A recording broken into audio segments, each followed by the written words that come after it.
Welcome to the Market Mystics podcast. I'm Joshua. I'm Kim. Let's dive in. Hello, everybody. Welcome back to the Market Mystics.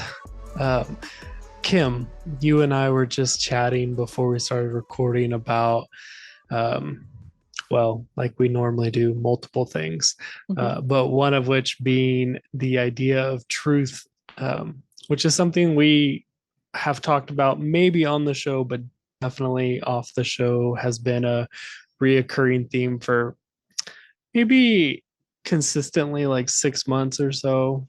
I don't know, but you had some thoughts and some experiences lately that stirred it up again. You want to share with us your thoughts? For sure. So I'm just going to set up the scene for you. I was talking to my dad this morning, and he was watching a podcast from a guy that he likes from a media outlet that he likes. And the little piece that I heard really kind of sparked this, conversation that I wanted to have about subjective truth. Or it could be objective truth and subjective truth. But he was talking about how we are living in a post-truth society where the dominant ideology is that truth is whatever a person says it is. And I just kind of wanted to talk about it. The angle that he came from, and I went back and listened to most of it. I haven't listened to all of it, but I went back and listened because I kind of wanted to see, like, where is he coming from with this? But it just sparked this. I don't know. I kind of want to challenge it a little bit. He's coming from this place of there can only be one truth. It can't be different for different people. And I don't know. I guess I wanted to offer a different perspective. And I can't help but be reminded of our chat with Chris Blackaby when he was on. I mean, even that episode, I think, is called Truth versus Facts, or Facts versus Truth. And he touched on that right off the bat, like the difference between facts and the truth. And I don't know. I just tend to think that there are things that through experience and relationship become truths, and even hard truths for some people, while they are not truths for others. And though I don't think every person should claim that everything they ever say is ultimate truth, I do think there can be some validity in holding different truths. What do you think? I think this gets really nuanced when you are trying to define truth. Yeah. Like, I've heard multiple people say, like, there are true things and then there is truth. And to me, that seems a little bit like what we're talking about today, where it's like you're experiencing true things that are true in your life that may not be true in my life, that may not be true in someone else's life. But does that fundamentally mean there isn't objective truth, that there isn't just something that is the way it is?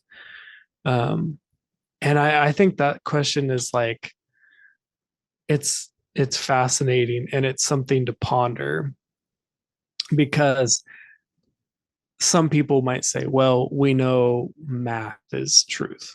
Like, you take two things and you put them together, or you take one thing and you put it together with another single one thing and you have two things. Like, that might be an objective truth.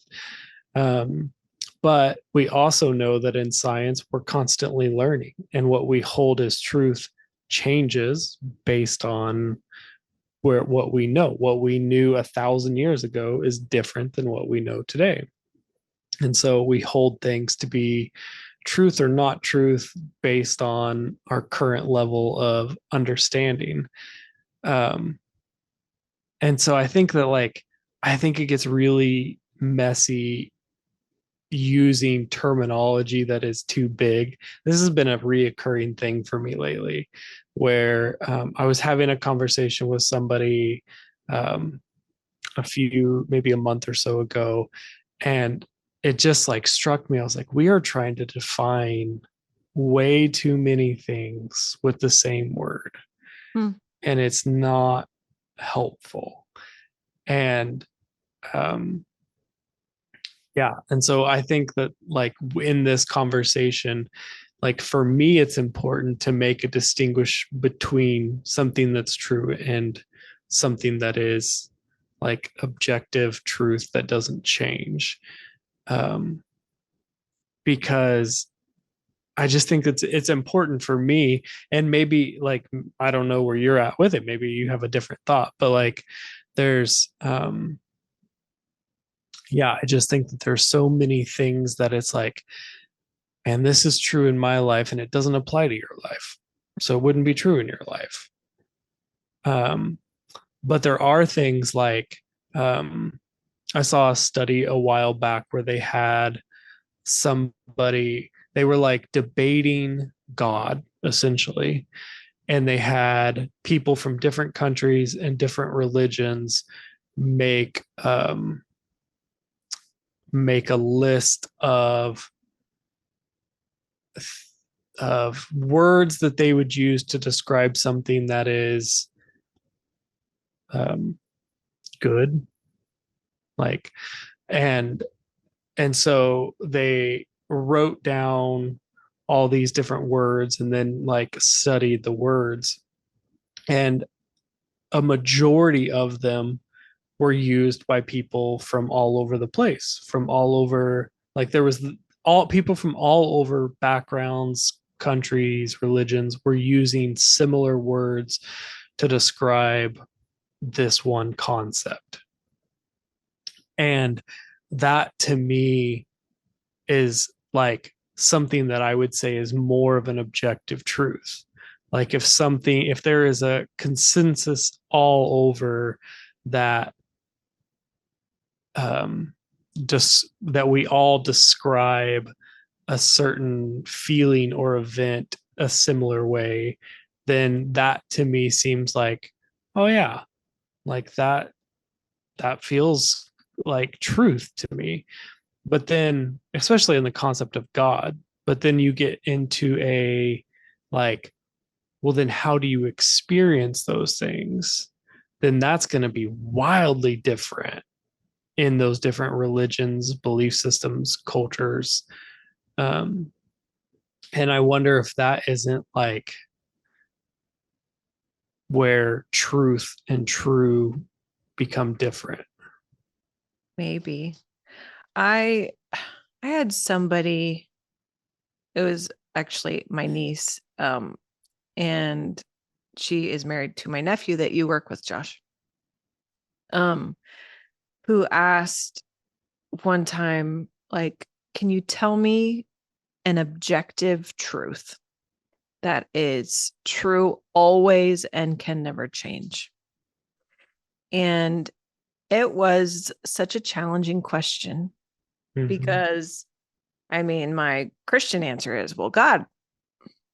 Well, but is he Father God? Is he God the provider? Is he God the redeemer? Is he God the comforter? Is he, you know what I mean? Mm-hmm. And is he all of those things at all times to all people? I think he carries all those things, but what if to you, he isn't the redeemer because you haven't experienced him that way and he hasn't revealed himself that way?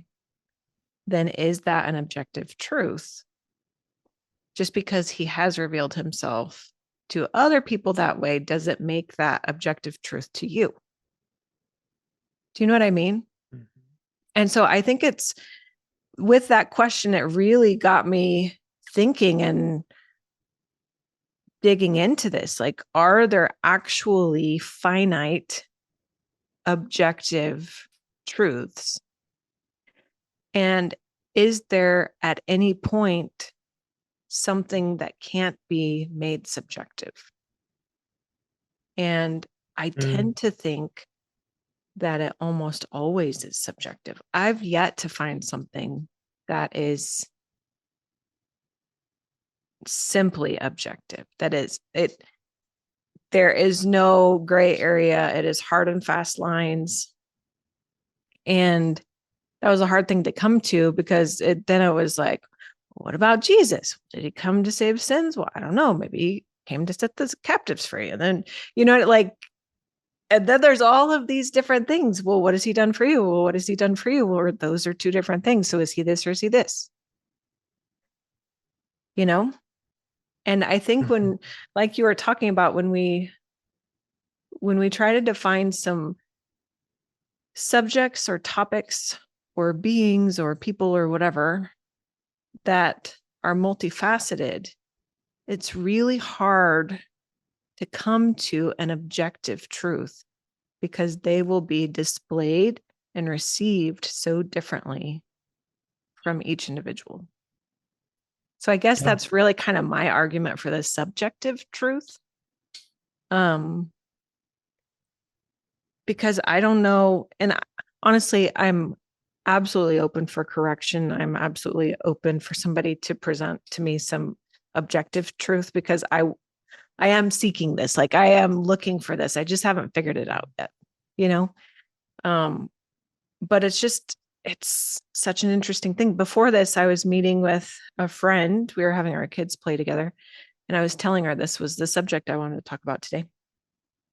And she was like, well, what do you mean by that? Like, what would you say is subjective truth? I said, well, here is a subjective truth, and it's overly simple, for the record. I said, here's a subjective truth. My daughter's name is Ilana. And that is subjective, because that is true for me, but that is not true for you. Your daughter's name is not Ilana. But if you just rephrase that as that girl there, her name is Ilana. That's true. Absolutely. But this also comes into the nuance, right? Yes. Is there an objective truth in it? Yes, her name is Ilana. Well, here's another way to make it not objective. She also has a middle name. She also has a last name. You know what I mean? Yeah, so but I don't know that makes the first part subjective, though. You don't think so? I think it absolutely does. I think it has to do with who's saying it and the intent behind it. I think phrasing has a lot to do with it. But like, what about like water boils at 100 degrees Celsius? It's also subjective, because depending on the altitude, it may or may not actually boil there. Right. Sure. So based on your positioning in the earth, it may be truth and it may not be truth. It's fair. Right. I don't know. I think it's just an interesting thing. I think sometimes we want to make things so black and white. Mm-hmm.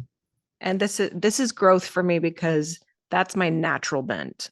Like, we just came off the episode of the two trees, and like, my natural bent is to like categorize it. Is it this? Is it that? Is it this? Is it that? Is it truth? Is it not truth?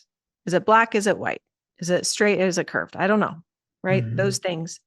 But I think sometimes we limit ourselves, we limit others, and we limit the world around us. We even limit God by trying to make things a finite truth that has to be applicable for every situation, every person, every age, every season, every situation.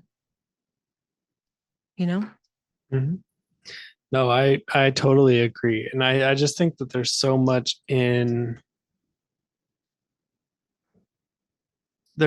that's important in this, in your personal experience. Yeah.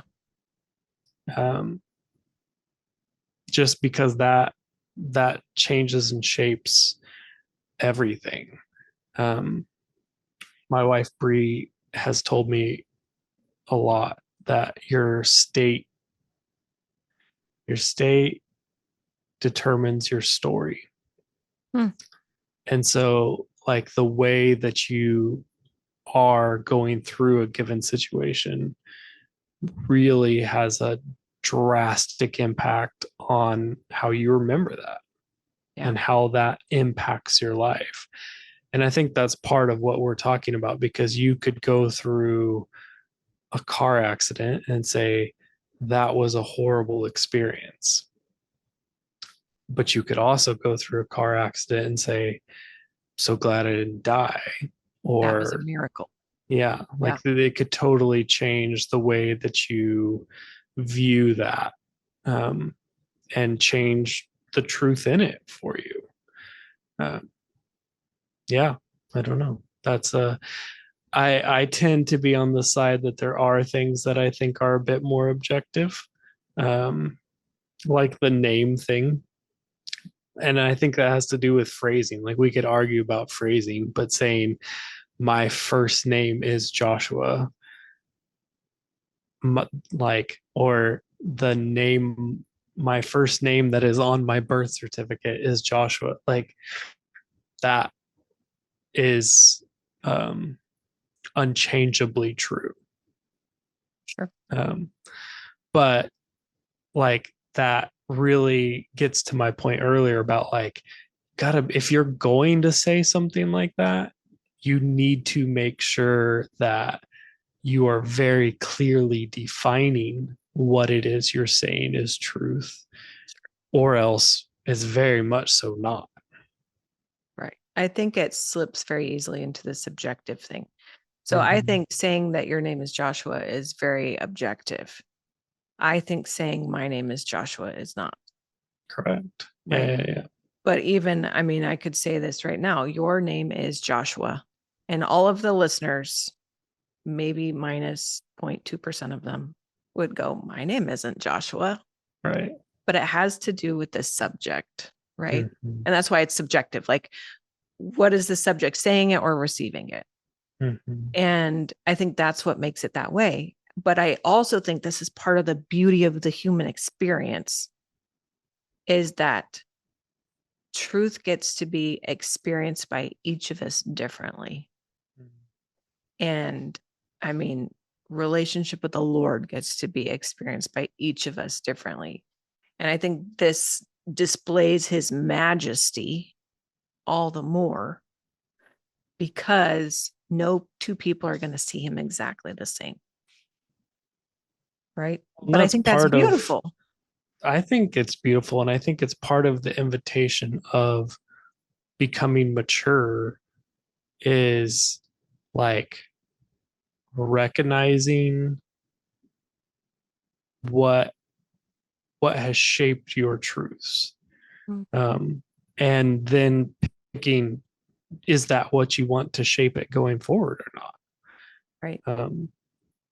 And like, man, I annoy myself with how much I use this analogy, but like as we're talking about like the body of Christ, it, I think it's so important that we figure out where we are in it.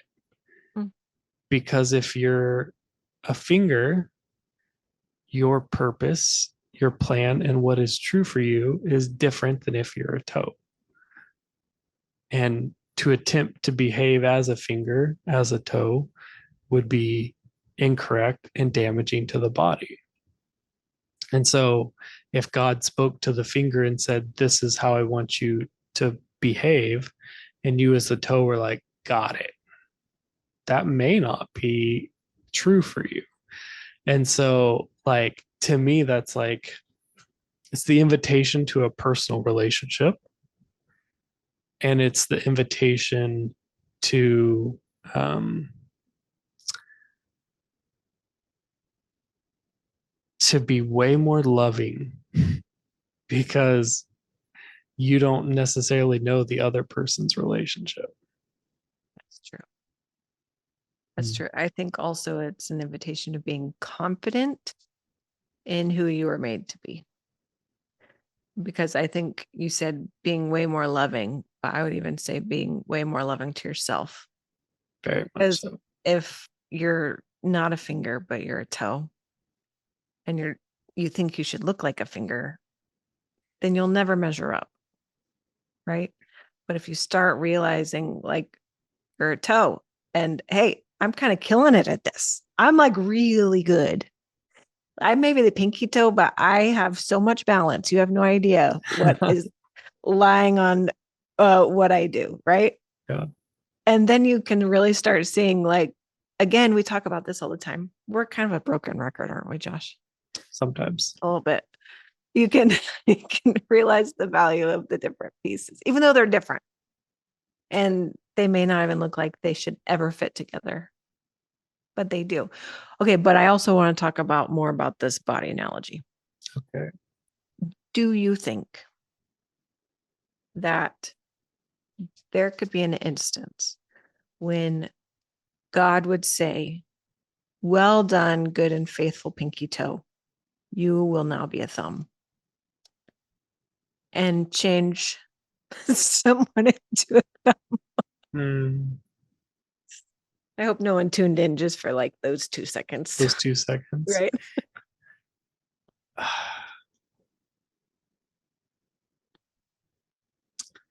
Okay, my current thought is sure it's possible, but I think it's unlikely because I think it's unlikely in an optimal situation because I think part of the invitation of humanity is um, relationship. And so if you as an individual can be the complete full expression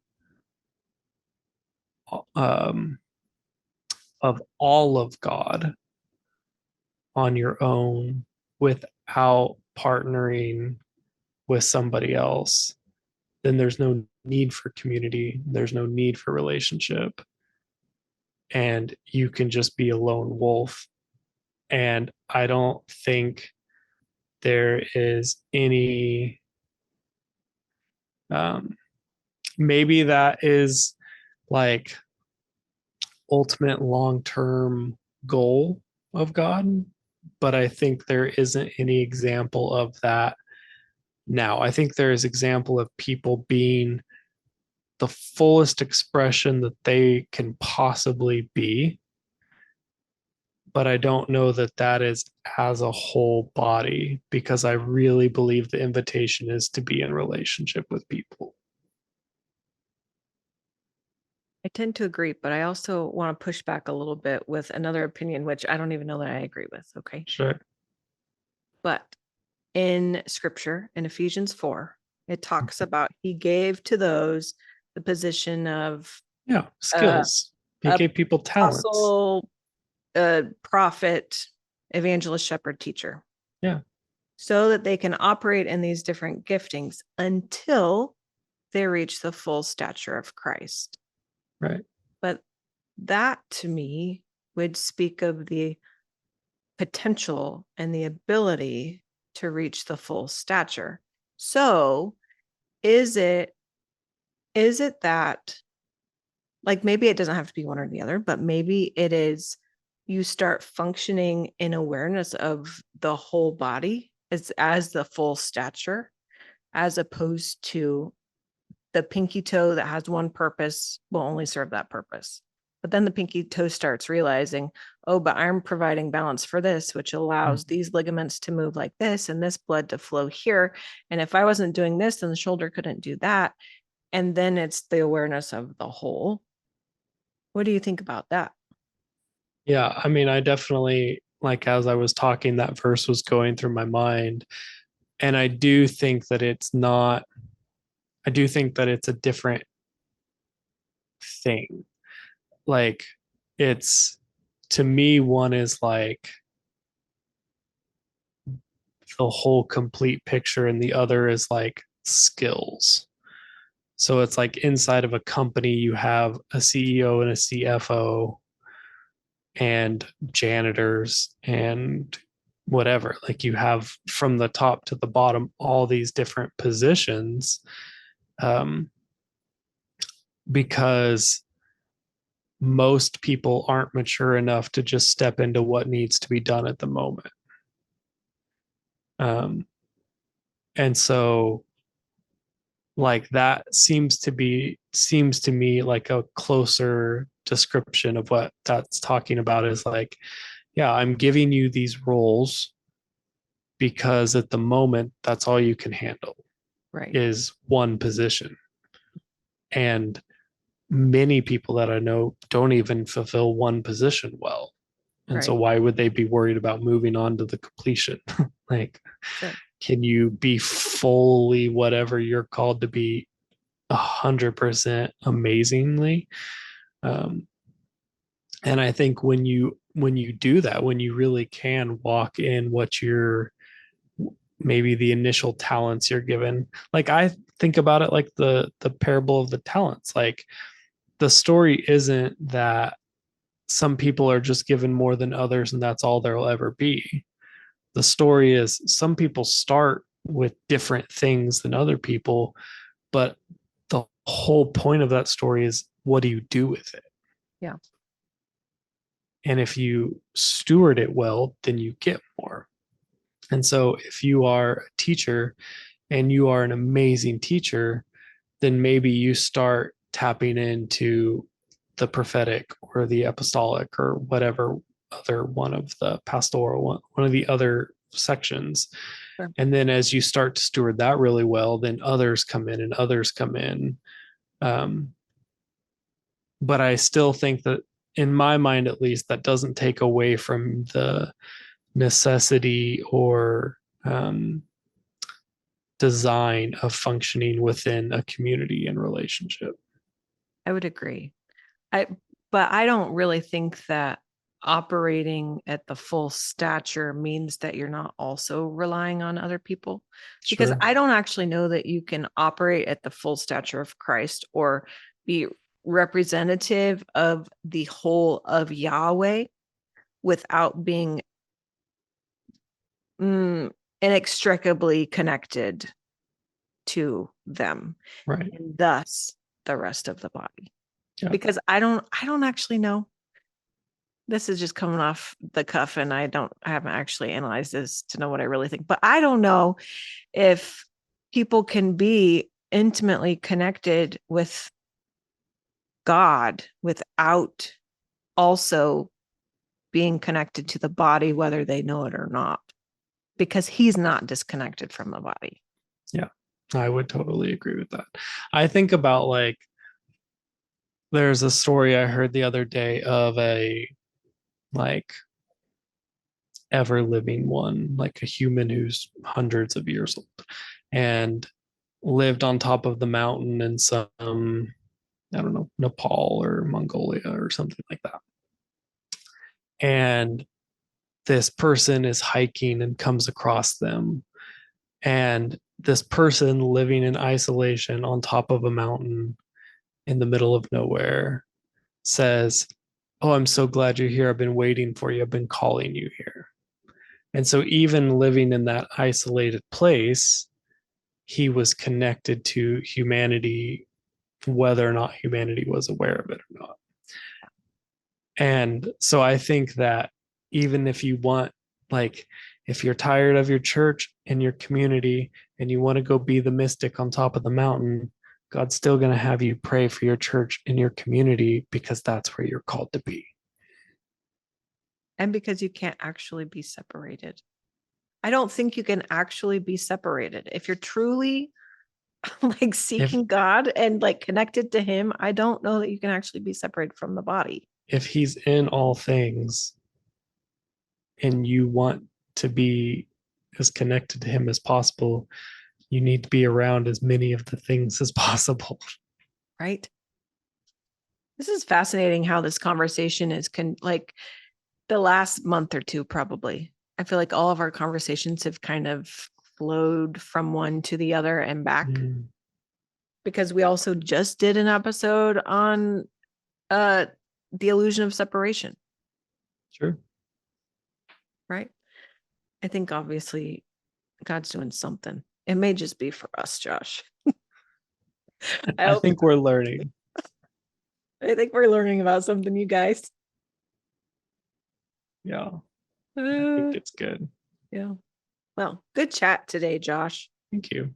I appreciate, I don't know. Sometimes I like not having full decided opinions formed before talking about some things, like actually allowing things to be subjective, because I think that's what helps me grow, and that's what helps mold my belief system that is ever changing. And so I don't know, I know we've done this for a while, but I appreciate this space. Yeah, I think it's one of the most important places for my personal growth that I have. So I'm very grateful for it. And I'm very grateful for the listeners who keep coming back, right, and who support us. Thank you. We have some like new channel members on YouTube. That's amazing. We have some new subscribers. We have new subscribers. I don't know if you guys know this, but if you go to YouTube for $1.99 a month, you can get access to some of the bonus things that we do. Some of them are things we do with friends. Some of them are bonus things from interviews when we have those. And every once in a while, Kim and I just do a bonus on our own. Like an extended conversation where maybe we cut loose a little more. Yeah. Sometimes there are things that just maybe shouldn't be put out for everyone. Yeah. There's a thing there. I don't know. You guys probably understand it, but yeah, it's like we could talk about this in a more private setting, but not necessarily blast it all over the internet for everyone to see. Right. But for $1.99 a month, we will. It's a trade, actually. That's true. Yeah. It's really just an engagement. We're so thankful for the people who choose that. Path. We're very, very grateful for you guys. That's true. And if you're a member, you know what you should do? You should go to Discord or shoot us an email, which I think you can find. You can message us somehow through YouTube. You can. Yeah. Yeah. But we would love to hear from you. Just ask some of we just met with a couple listeners in the last couple weeks, and it was great. We're all about the connection. I think so. It's amazing. Grateful for you all. True. All right. We'll see you guys soon. Hey, thanks for listening. Keep up with us along this journey by liking, subscribing, and becoming a member through YouTube. Members get exclusive access to bonus content with our guests, deeper dives into topics, and a look into other projects. We're glad to have you here. See you next time.